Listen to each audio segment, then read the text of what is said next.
আপনি কোরআনের একটা কথা বললে দেখবেন আপনাকে বিভিন্ন অপবাদ দিয়ে আপনাকে আটকাই দিবে, ঠিক কি না? বলবে যে তুমি এটা করছো, তোমাকে এই সমাজে জায়গা নাই, বলবে তোমার এই জায়গায় তোমার জায়গা নাই, তোমার এই পদে তোমাকে আর রাখা যাবে না, ঠিক কি না বলেন?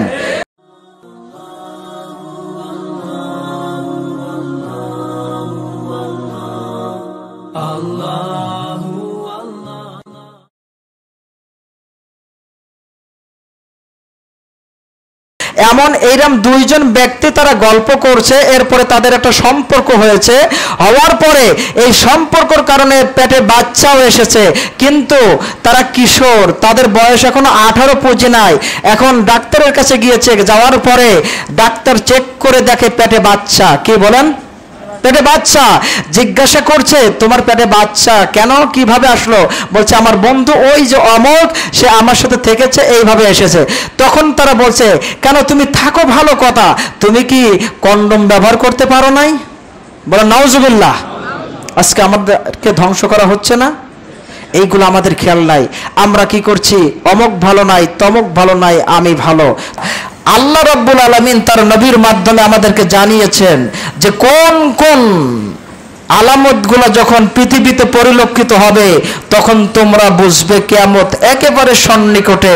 সেই বিষয়গুলাই আজকে আমি আপনাদের সম্মুখে স্বল্প পরিসরে বলার চেষ্টা করব ইনশাআল্লাহ। শুনতে পারবেন তো?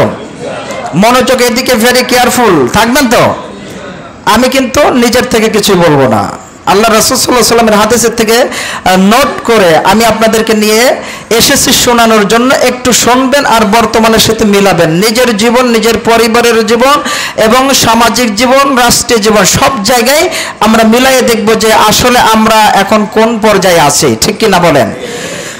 আবু হুরায়রা রাদিয়াল্লাহু তাআলা আনহু বলেন রাসূলুল্লাহ সাল্লাল্লাহু আলাইহি ওয়াসাল্লাম বললেন ইয়াতাকারাবু জামান, এমন একটি সময় আসবে গো সাহাবীরা, ইয়াতাকারাবু জামান, সময়টা খুব নিকটবর্তী হয়ে যাবে। কি হবে?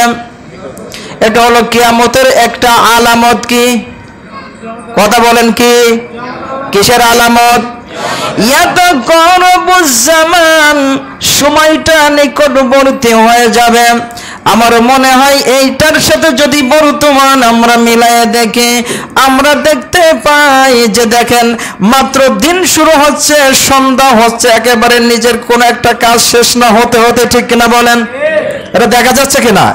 এই দেখছেন 2018 চলে আসলো, 19 আবার দেখা যাচ্ছে 19 শেষ হয়ে যাচ্ছে, 2020 চলে আসছে, ঠিক কিনা? আল্লাহর নবীজি সাল্লাল্লাহু আলাইহি ওয়াসাল্লাম বলেন এর মধ্যে এক নম্বর দেখবা যখন ইয়াতাকারাবু জামান, সময় সংক্ষিপ্ত হয়ে যাবে, সময়টা একেবারে একের পর এক চলে যাবে, সময়ের কোনো দাম থাকবে না মানুষের কাছে। 2 নম্বরে ওয়ায়ানকুসুল আমাল, দেখবা মানুষের আমল কমে যাবে। কি হবে? মানুষের আমল এখন বাড়ছে না কমছে? মিলাবেন, দেখবেন আল্লাহর নবীর হাদিসের সাথে জীবনটা মিলায়ে দেখেন। আল্লাহর নবীজি বললেন এমন একটি সময় আসবে, সময় সংক্ষিপ্ত হয়ে যাবে, আর এই সময় মানুষের আমল নামায় ভালো কাজ থাকবে না, শুধুমাত্র খারাপ কাজই থাকবে। আল্লাহর নবী ওয়ায়ানকুসুল আমল দ্বারা বোঝাইলেন মানুষের আমল নামায় ভালো আমল কমে যাবে। বলেন নাউজুবিল্লাহ। এখন এটা দেখা যাচ্ছে কি যাচ্ছে না? একটু মিলান তো ভাই। আপনি দেখেন এমন একটি জায়গায় এমন একটি বন্ধু বানিয়েছেন, বন্ধুর সাথে গল্প করতে করতে দেখেন যে আপনার আমল চলে যাচ্ছে কেমন। মসজিদের থেকে যখন ডাক দিচ্ছে সালাতের জন্য, আপনি দেখেন চার দোকানে বসে বা আপনার ওই আড্ডাখানায় বসে আপনার সময়টা চলে যাচ্ছে, আপনি আমলটা করার সুযোগ পাচ্ছেন না, ঠিক কিনা? 3 নম্বরে আল্লাহ রাসূল সাল্লাল্লাহু আলাইহি ওয়াসাল্লাম বলেন ওয়াইলুকাশুহা, কৃপণতা বেড়ে যাবে। কি হবে? এমন পর্যায়ে কৃপণতা বেড়ে গিয়েছে, আপনি বিপদে পড়ছেন, একটা মুসলিম ভাইয়ের কাছে যায় আপনি কিছু চান যে ভাই আমি একটু বিপদে পড়ছি, তুমি একটু আমাকে সাহায্য করো না এই জিনিসটা দিয়ে বা টাকা দিয়ে, দেখবেন টাকা বাইর হবে না। এমন আছে না নাই? কিন্তু আপনি একটুখানি পরে আবার ফিরে যায় বলেন, ভাই সুদের উপরে আমাকে 10,000 টাকা দেন তো 1 মাসের জন্য, বলবে তুমি 1 বছরের জন্য নিয়ে যাও, ঠিক কিনা? তাহলে কি হাদিসটা বাস্তবে প্রতিফলন হচ্ছে? কথা বলে না, এটা কি দেখা যাচ্ছে? আল্লাহ রাসূল সাল্লাল্লাহু আলাইহি ওয়াসাল্লাম বলেন ওয়াইল কশুহ, কি হবে? কৃপণতা বেড়ে যাবে। 4, আল্লাহ রাসূল সাল্লাল্লাহু আলাইহি সাল্লাম বলেছে ওয়া তাজহারুল ফিতান, ফিতনা এত পরিমাণে বেড়ে যাবে যে মানুষের শুধু সামনে পিছনে ডানে বামে সব জায়গায় ফিতনা আর ফিতনা আর ফিতনা দেখতে পাবে। বলেন নাউজুবিল্লাহ। এখন যারা ইমানদার তাদের জন্য এই যুগটা কি খুব ভালো যুগ না ফিতনার যুগ? বলেন তো ভাই। আপনি কোরআনের একটা কথা বললে দেখবেন আপনাকে বিভিন্ন অপবাদ দিয়ে আপনাকে আটকাই দিবে, ঠিক কি না? বলবে যে তুমি এটা করছো, তোমাকে এই সমাজে জায়গা নাই, বলবে তোমার এই জায়গায় তোমার জায়গা নাই, তোমার এই পদে তোমাকে আর রাখা যাবে না, ঠিক কি না বলেন? আল্লাহ রাসূল সাল্লাল্লাহু আলাইহি ওয়াসাল্লাম বলছে যে ফিতনা এমন ভাবে আল্লাহর পক্ষ থেকে এমন ভাবে নাজিল হবে যে ফিতনাগুলো যেমন বৃষ্টি বর্ষণ হয়, বৃষ্টির পানি যেমন পাথরের ফাঁকা ফাঁকায় পৌঁছায় যায়, ফিতনাগুলো এরকম মানুষের জীবনে, মানুষের পরিবারে, মানুষের সামাজিক জীবনে, মানুষের রাষ্ট্রীয় জীবনে সব জায়গায় শুধু ফিতনা আর ফিতনা, ফিতনা আর ফিতনা এমন ভাবে ঢুকে যাবে। বলেন নাউজুবিল্লাহ। এরপর আল্লাহ রাসূল সাল্লাল্লাহু আলাইহি ওয়াসাল্লাম বলেন ওয়া ইয়াকসুরুল হারাজ, হারাজ বেড়ে যাবে। কি হবে? কি হবে বলেন? হারাজ বেড়ে যাবে। হারাজ কাকে বলে সাহাবীরা বুঝতে পারলেন না। কি হলো? সাহাবীরা বুঝতে পারলেন না যে হারাজটা কি। সাহাবীরা জিজ্ঞাসা করলো, কিলা ইয়া রাসূলুল্লাহ সাল্লাল্লাহু আলাইহি ওয়াসাল্লাম ওয়া মা হুয়াল হারাজ, হারাজটা কি? আমরা তো বুঝতে পারলাম না। আল্লাহ রাসূল সাল্লাল্লাহু আলাইহি ওয়াসাল্লাম বললেন যে হারাজটা হচ্ছে আল কতল, কতল। এমন ভাবে হত্যা বেড়ে যাবে, একজন ব্যক্তি আরেকজন ব্যক্তিকে হত্যা করবে, যে হত্যা করলো ও জানবে না কি কারণে ওকে হত্যা করা হলো, আর যে হত্যা হলো ও জানবে না কি কারণে আমাকে মারলো। এটা এখন সমাজে আছে না নাই? কথা বলেন। কুষ্টিয়াতে আছে না নাই? এটা মিলাই দেখেন। তাহলে যেই 5টা বললাম এই 5টা কি এখন আমাদের সামনে দেখা যাচ্ছে? এবার আসুন তাবারানীর থেকে একটি হাদিসের অনুবাদ করে আমি আপনাদের জন্য নিয়ে এসেছি, সেটা শোনাবো, একটু মিলাই দেখবেন। হযরতে ইবনে মাসউদ রাদিয়াল্লাহু তাআলা আনহু থেকে বর্ণিত হাদিসটি। আল্লাহ রাসূল সাল্লাল্লাহু আলাইহি ওয়াসাল্লাম তিনি একদিন বললেন যে সাহাবীরা, শেষ জামানা যখন আসবে কিভাবে তোমাদের ঈমানগুলো ঠিক রাখবা, কিভাবে তোমাদের ঈমানগুলো পিউরিফাই করে রাখবা, তোমরা শেষ জামানায় যখন এই সকল আলামতগুলো দেখবা তখন তোমরা কোনভাবে তোমাদের ঈমানটা ঠিক রাখতে হবে একটু তোমরা সেই বিষয়গুলো জেনে নাও। সুবহানাল্লাহ বলেন। আজকে আমি যদি সেই একটি হাদিস অনুবাদ আপনাদেরকে করে শোনাই, আপনারা কি রাগ করবেন না এইগুলা অনুযায়ী জীবনটাকে পরিবর্তন করতে চাইবেন? বলেন তো ভাই। হ্যাঁ, عن ابن مسعود رضي الله تعالى عنه قال قال رسول الله صلى الله عليه وسلم ইবনে মাসউদ রাদিয়াল্লাহু তাআলা আনহু বলেন, আল্লাহর নবীজি সাল্লাল্লাহু আলাইহি ওয়াসাল্লাম আমাদেরকে কিয়ামতের আলামত সম্পর্কে দীর্ঘ আলোচনা করে শোনালেন। সেই আলোচনার মধ্যে যে কথাগুলো ছিল, 1 নম্বরে আল্লাহর নবীজি সাল্লাল্লাহু আলাইহি ওয়াসাল্লাম বললেন, যখন দেখবে কিয়ামত একেবারে সন্নিকটে তখন দেখবে তোমাদের সন্তান সন্তানাদি যেগুলা হবে, এই সন্তান সন্তানাদিগুলার সবচাইতে 1 নম্বর কারণ ঘটে যাবে, ওরা হবে বদমেজাজি। কি মেজাজি? এখন সন্তান কি বদমেজাজি হচ্ছে না শান্ত মেজাজি হচ্ছে? কথা বলেন। আর এই জন্য দোষ কি আমাদের না ওই সন্তানের? আমাদের নিজেদের দোষ, কারণ আমরা নিজেও জানি না একটা সন্তান যখন আপনার স্ত্রীর গর্ভে আসলো, আপনি পিতা হিসেবে ওই সন্তানের জন্য গর্ভ অবস্থায় থাকা কালে কি কি করা উচিত আপনি আমি নিজেও জানি না, ঠিক কিনা বলেন? আমার আপনার নবী বলে গেলেন, শেষ জামানায় কিয়ামতের পূর্বে দেখবে সন্তানগুলো হবে একেবারে বদমেজাজি। বাবা যা বলবে, মা যা বলবে, অধীনস্থরা যা বলবে, সন্তান বাবা মার কথা, অধীনস্থদের কথা শুনবে না। বদমেজাজি হয়ে যাবে। আজকে সমাজে মিলাই দেখেন, আপনার সন্তানের সাথে মিলাই দেখেন, এই বদমেজাজি সন্তান আপনার ঘরে আছে না নাই? মিলাই দেখেন। আপনি নামাজের কথা বলবেন, আপনি ওকে বলেন যে আজকে থেকে মোবাইল তোমার হাতে দেওয়া বন্ধ, আপনার কথা মানবে? ও দেখবে যে একটা হাসি নিয়ে আসে আপনাকে জবাই পর্যন্ত করবে, ঠিক কি না? এরকম বিভিন্ন নিউজ পত্রিকায় আসছে না, আসছে না? আসছে। আল্লাহ রাসূল বললেন যে 1 নম্বরে কি হবে? বাচ্চারা সব বদমেজাজি হবে। 2 নম্বরে অ্যাসিড বৃষ্টি হবে। কি বৃষ্টি হবে? মানে যেই বৃষ্টিটা হবে মানুষের উপকারের জন্য হবে না, এই বৃষ্টির কারণে মানুষের ধ্বংস হয়ে যাবে। কি হবে? এখন এরকম দেখা যাচ্ছে কি যাচ্ছে না? দেখা যাচ্ছে। 3 নম্বর, আল্লাহ রাসূল সাল্লাল্লাহু আলাইহি সাল্লাম বলেন, তুমি দেখবে সব জায়গায় নেতৃত্বে থাকবে মুনাফিক এবং খারাপ ব্যক্তিরা। বলেন নাউজুবিল্লাহ। এটা মনে হয় নাই? হ্যাঁ, আছে। আছে মানে কি? মসজিদের সভাপতি সেক্রেটারি দেখাচ্ছে এরকম মানুষ, ঠিক কিনা? আর এরকমের কারণে আজকে ইমামদের মুখ পর্যন্ত বন্ধ করে দিয়েছে, ঠিক কিনা? কারণ যদিও সুদের বিপক্ষে কথা বলে, ইমাম যদি সুদের বিপক্ষে কথা বলে, দেখা যাচ্ছে সভাপতি সুদের উপরে 10 কোটি টাকা ব্যাংকে রেখে দিয়েছে। সভাপতি পরের দিন বলছে যে হুজুর আপনাকে রাখা যাচ্ছে না, আপনি সুদের উপরে কথা বললেন, ঠিক কিনা বলেন? তেমন আছে না নাই? মসজিদে যদি কেউ ভালো কাজের জন্য কিছু করে, তার কথা বললে পরে দেখবেন অনেকের গায়ে চুলকানি এসে যায়, যায় না? আপনি ভালো কাজ করেন, আপনার কথাটা বলা কি দোষ হবে নাকি? আপনি ভালো কাজ করতে থাকেন, আপনার নাম ধরে আমি এখানেই বলবো যে না অমুক ব্যক্তি ভালো কাজটা করছে, এটা বললে কি হবে জানেন? আপনি আরেকটু ইন্সপায়ার যোগাবে, আপনার ভিতরে একটা উৎসাহ জাগবে, না এই লোকটা তো ভালো কাজের কথা বলছে, তাহলে আমি তো আরেকটু ভালো কাজ করলে আমার আরো এরকম নামটা হবে। তাহলে এইরকম যদি আপনি উৎসাহ দেওয়ার জন্য বলেন, তাহলে কি দোষ হবে? এই জন্য ভাই, যারা ভালো কাজ করবে আমরা তাদেরকে সবসময়ের জন্য উৎসাহ দেব। কি দেব? কথা বলেন, কি করব? এই জিনিসটা আজকে আমাদের ভিতর থেকে অনেক দূরে চলে গিয়েছে, আজকে নাই। আমরা কি করছি? একজন ভালো কাজ করলে আরেকটু টেনে ওকে কি করে নিচে নামিয়ে দেওয়া যায়, এই কাজে আমরা আছি, তাই না? কি বলেন?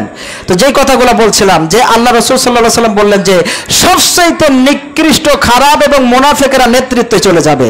নাউজুবিল্লাহ বলেন। এটা এখন আছে না নাই? হ্যাঁ, আছে। এরপরে নাম্বার 5, আল্লাহ রাসূল সাল্লাল্লাহু আলাইহি সাল্লাম বলছেন যে থালাসমূহ ক্রমাগত যোগাযোগ করতে থাকবে এবং মানুষের পারিবারিক প্রথা ভেঙে যাবে। বলেন নাউজুবিল্লাহ। এটা কি এখন দেখা যাচ্ছে? থালা বলতে আল্লাহ রাসূল সাল্লাল্লাহু আলাইহি সাল্লাম যে কথা বোঝাই গেছেন, এখন আমরা আধুনিক ভাষা দিয়ে বুঝবো। থালা বলতে কি আমরা যে থালায় ভাত খাই এটা বোঝাইছেন? না, এখন ডিশ লাইনের জন্য একটা থালা লাগে কি লাগে না? বুঝবেন, খুব ভালো করে বোঝেন। আল্লাহ রাসূল সাল্লাল্লাহু আলাইহি সাল্লাম বলছে কি, যে থালা মানুষের সাথে যোগাযোগ করবে, থালার সাথে মানুষের যোগাযোগ বেড়ে যাওয়ার কারণে মানুষের পারিবারিক প্রথা ভেঙে যাবে, মানুষের আত্মীয়তার যে সম্পর্ক বন্ধন এটা নষ্ট হয়ে যাবে। বলেন নাউজুবিল্লাহ। এখন আছে না নাই? স্বামী স্ত্রীর ভিতরে থালার কারণে এখন ঝগড়া বাজছে, বাচ্চা কি বাজছে না? ও বলছে আমি আইপিএল দেখবো, ও বলছে আমি অন্য কিছু দেখবো। এবার দুইজনে দেখছে মারামারি করে হসপিটালে যে ভর্তি হয়েছে। সুবহানাল্লাহ। হ্যাঁ, আছে না নাই?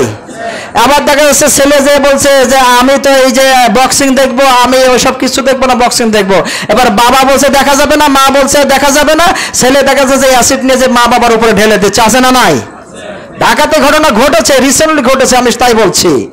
আল্লাহ রাসূল সাল্লাল্লাহু আলাইহি সাল্লাম যে কথা বলেছে একটু মিলায়ে দেখেন, এইগুলোর থেকে আমাদের বাঁচতে হবে। এরপর আল্লাহ রাসূল সাল্লাল্লাহু আলাইহি সাল্লাম বলছেন যে ও ইবনে মাসউদ, তুমি দেখবে এই আলেমদের মধ্যে মুনাফিক আলেম তৈরি হয়ে যাবে। বলে নাউজুবিল্লাহ। আছে না নাই? দেখবেন গোল আলু মার্কা, বলে এটাও ঠিক ওটাও ঠিক। আছে না নাই? এরকম আছে না নাই? এগুলা এইরকম আলেমের থেকে আমাদেরকে বেঁচে থাকা লাগবে। এরপর আল্লাহ রাসূল সাল্লাল্লাহু আলাইহি সাল্লাম বলছেন যে মসজিদ সমূহ খুব চাকচিক্য হবে। কি হবে? মসজিদ সমূহ খুব চাকচিক্য হবে, মসজিদ খুব অলংকৃত করা হবে, মসজিদের মুসল্লির সংখ্যা বেড়ে যাবে, বাট মুসল্লিদের ভিতরে ঈমান থাকবে না, হেদায়েত থাকবে না। বলেন নাউজুবিল্লাহ। এটা কি এখন দেখা যাচ্ছে? হ্যাঁ, নামাজে আসছে হাজারো হাজার মানুষ নামাজ পড়ছে, অথচ জিজ্ঞাসা করেন নামাজ শুরু করতে কি বলে? হ্যাঁ, কি হিসাবে বোঝেন না? কি বলতে হয়? এখন যদি আপনাদেরকে আমি জিজ্ঞাসা করি আল্লাহু আকবার বলেন, তো আমার মনে হয় 98 জন ফেল করবেন, আল্লাহু আকবার ঠিক করে বলতে পারবেন না। আছে না নাই? এখন যদি বলি দোষ হবে, হুজুর এটা শুধু কেন, ঠিক না? এগুলো একটু বোঝার চেষ্টা করেন। আল্লাহ রাসূল সাল্লাল্লাহু আলাইহি ওয়াসাল্লাম যা বলেছেন, মসজিদ সমূহ চাকচক্য করার বড় আমাদের কোনো ফ্যাক্ট নয়। মসজিদে আমরা নামাজ পড়তে যাব এটাও ফ্যাক্ট নয়। মসজিদে আমরা নামাজ পড়তে যাব আমার ভিতরে হেদায়েত আছে কিনা এই জিনিসটা আমরা একটু মিলাইয়ে দেখব, ঠিক কিনা? আল্লাহ রাসূল সাল্লাল্লাহু আলাইহি ওয়াসাল্লাম বলেছেন যে ইজা সাল্লা, যখন তোমরা সালাত আদায় করো, তাকাররাবা ইলাল্লাহ, তোমরা আল্লাহ পাক রব্বুল আলামিনের এত নিকটবর্তী হয়ে যাও, ইউনাজি রাব্বাহু, সুবহানাল্লাহ বলেন। আল্লাহ রাসূল সাল্লাল্লাহু আলাইহি ওয়াসাল্লাম বলছেন যে যখন তোমরা সালাতে দাঁড়াও আল্লাহর এত নিকটবর্তী হয়ে যাও তোমাদের মাঝে আর আল্লাহর মাঝে কোনো পর্দা থাকে না, সুবহানাল্লাহ। ইউনাজি রাব্বাহু, আর যখন তুমি নামাজে যা যা কিছু বলো স্বয়ং তুমি আল্লাহর সাথে কথোপকথন শুরু করে দাও, সুবহানাল্লাহ। তাহলে আপনি আল্লাহর সাথে কথা বলেন, আপনি কি একটু বুঝে শুনে বলেন? একটু মেলান। আল্লাহ রাসূল বলছেন যে মসজিদ সমূহ চাকচিক্য হয়ে মসজিদের মুসল্লির সংখ্যা অনেক থাকবে কিন্তু মুসল্লিদের মধ্যে হেদায়েত থাকবে। আজকে যদি হেদায়েত থাকতো তাহলে আমরা মসজিদের বাইরে যে কখনো ইসলামের বিপক্ষে আমরা কোনো কাজে যোগ দিতে পারতাম? কোন বলেন আমরা কিছু যোগ দিতে পারতাম? আমরা এখানে এসে আল্লাহর সাপোর্ট দিচ্ছি, বাইরে যে দেখেছে বাতিলের পাঁচটা গোলামে পরিণত হয়ে যাচ্ছে, ঠিক কিনা? আল্লাহ রাসূল সাল্লাল্লাহু আলাইহি ওয়াসাল্লাম যে কথা বলেছেন, আল্লাহ যেন আমাদেরকে এইগুলার উপরে বেঁচে থাকার এবং এইগুলা আমাদেরকে মাথায় রেখে এইগুলা থেকে দূরে থাকার সুযোগ করে দেন, বলেন আমিন। এরপর আল্লাহ রাসূল সাল্লাল্লাহু আলাইহি ওয়াসাল্লাম বলছেন যে তুমি দেখবে নারী এবং পুরুষেরা সমকামিতায় লিপ্ত হবে। কি হবে? এবং জিনা ব্যভিচার বেড়ে যাবে। এটা এখন আছে না নাই? সমকামিতা বিভিন্ন দেশে আইন পাশ করা হচ্ছে, এমনকি আমার দেশেও বাংলাদেশেও বিভিন্ন এনজিওরা বর্তমানে প্রত্যেকটা ইউনিয়নে একটা করে যাত্রী ছাউনি নির্মাণ করবে, রিসেন্টলি দেখলাম। এবং সেই জায়গায় নারী পুরুষ এবং বাচ্চাদেরকে নিয়ে যেয়ে যৌন বিষয়ে বিভিন্ন এইডস এবং মারাত্মক ব্যাধি সম্পর্কে তারা টিচিং দিবে। টিচিংটা কি? আমি একটা বই জোগাড় করেছি, ওর ভিতরে লেখছে যে এক বন্ধু আর একটা বান্ধবী, দুইজন অপ্রাপ্ত বয়স্ক, তারা 10-12 বছর বয়স, এমন এইরকম দুইজন ব্যক্তি তারা গল্প করছে, এরপরে তাদের একটা সম্পর্ক হয়েছে, হওয়ার পরে এই সম্পর্কের কারণে পেটে বাচ্চাও এসেছে, কিন্তু তারা কিশোর, তাদের বয়স এখনো 18 পুঁজি নাই। এখন ডাক্তারের কাছে গিয়েছে, যাওয়ার পরে ডাক্তার চেক করে দেখে পেটে বাচ্চা। কি বলেন? পেটে বাচ্চা। জিজ্ঞাসা করছে তোমার পেটে বাচ্চা কেন, কিভাবে আসলো? বলছে আমার বন্ধু ওই যে অমুক, সে আমার সাথে থেকেছে, এইভাবে এসেছে। তখন তারা বলছে কেন তুমি থাকো ভালো কথা, তুমি কি কন্ডম ব্যবহার করতে পারো নাই? বলে নাউজুবিল্লাহ। আজকে আমাদেরকে ধ্বংস করা হচ্ছে না? এইগুলো আমাদের খেয়াল নাই। আমরা কি করছি? অমুক ভালো নাই, তমুক ভালো নাই, আমি ভালো, তুমি ঘোড়ার ডিম, ঠিক কিনা? এইগুলা বাদ দেন। আপনার সামনে দেখেন একজন যদি ভালো কাজ করে ওকে ভালো বলেন, আরেকজন ভালো কাজ করছে ভালো বলেন। আপনি কি করছেন নিজেকে একটু যাচাই করেন। এবং এই যে ইহুদি এবং খ্রিস্টানেরা যে সকল মিশনগুলো হাতে নিয়েছে, আজকে আমাকে আপনাকে ধ্বংস করার যে পায়তারা চালাচ্ছে, ওইগুলোর বিরুদ্ধে আসেন আমরা সকলে ঐক্যবদ্ধ হয়ে ওদের বিপক্ষে দাঁড়াই, ঠিক কিনা? রাজি আছেন দাঁড়াইতে? ওরা আরেকটা পদক্ষেপ নিয়েছে যে প্রত্যেকটা ঘরে ঘরে সুদ ঢুকাই দিতে হবে। কি ঢুকাই দিতে হবে? সুদ ভালো জিনিস না খারাপ জিনিস? আচ্ছা বলেন তো ভাই, সুদ এখন প্রত্যেকটা ঘরে ঘরে ঢুকেছে না বাদ আছে? হ্যাঁ, ঢুকেছে। আচ্ছা সুদ দিচ্ছে, এই সুদের কিস্তিগুলা কি পুরুষ দিতে যায় না মহিলারা দেয়? হ্যাঁ, এই মহিলারা কি গর্ভবতী থাকে কি থাকে না? এইবার ওই গর্ভবতী মহিলা যদি একজন সুদখোর অফিসারের সামনে যায়, ওর ভালো নজর পড়ে না খারাপ নজর পড়ে? অথচ আল্লাহ রাসূল বলেছেন আল আইনু হাক্কুন, নজর লাগাটা সত্য। নজর লাগাটা কি? তারা পরিকল্পনা এসে যখনই দেখবা তোমার সামনে অফিসার, তোমার সামনে এরকম কোন মহিলা এসেছে, তুমি বদনজরটা দিয়ে দিবা, তোমার জন্য আকাঙ্ক্ষাটার উপরে চাপাইয়ে দিবা। তাহলে ওই পেটের থেকে যে সন্তান আসবে, ওই সন্তান কখনো ইসলামের পক্ষে কথা বলবে না, ওই সন্তান ইসলামের বিপক্ষে দাঁড়িয়ে যাবে, বলে নাউজুবিল্লাহ। এগুলো হচ্ছে কি হচ্ছে না? হ্যাঁ, হচ্ছে না? সাবধান হন, সাবধান হন। তারা কোরআনের আয়াত দিয়ে আজকে আমাদের মুসলমানদেরকে বিধর্মী বানাচ্ছে, মুসলমানদেরকে ধ্বংস করছে। বাংলাদেশে বর্তমানে দেখা যাচ্ছে এই যে কাদিয়ানি একটা সংগঠন, এই কাদিয়ানি গোলাম আহমদ কাদিয়ানির নামে একটা দল ছিল, এই কাদিয়ানির শেষ নবী দাবি করেছিল। এই ব্যক্তি বাংলাদেশের মতো একটা মুসলিম রাষ্ট্রে আজকে মাথা চাড়া দিয়ে উঠেছে। এর দলের লোকেরা বলছে বাংলাদেশে আমরা মহা সমাবেশ করব। বলেন নাউজুবিল্লাহ। আমাদের শেষ নবীর নাম কি? সবাই বলেন আমাদের শেষ নবীর নাম কি? মুহাম্মদ সাল্লাল্লাহু আলাইহি সাল্লামের পরে যদি কেউ নবী দাবি করে আমরা কি সেটা মেনে নিতে পারি? আমরা কি সেটাকে কখনো নবী হিসেবে মেনে নিতে পারি? আমরা কি তার বিপক্ষে আন্দোলন গড়ে তুলতে পারি না? সরকারের কাছে আমরা দাবি জানাই, বড় বড় আলেমেরা জানিয়েছে, আমরাও আজকে জানাই দিচ্ছি, এই সৌদির মুসলমান বসে থাকবে না। যদি ওদেরকে আপনি যদি কোনো সমাবেশ করার জন্য অনুমতি দেন, আমরা আল্লাহ রাসূলের প্রেমে উজ্জীবিত হয়ে আল্লাহ সন্তুষ্টিকে নিয়ে সামনে নিয়ে আমরা এই ভণ্ড নবীর বিপক্ষে আন্দোলন গড়ে তুলব, ঠিক কিনা?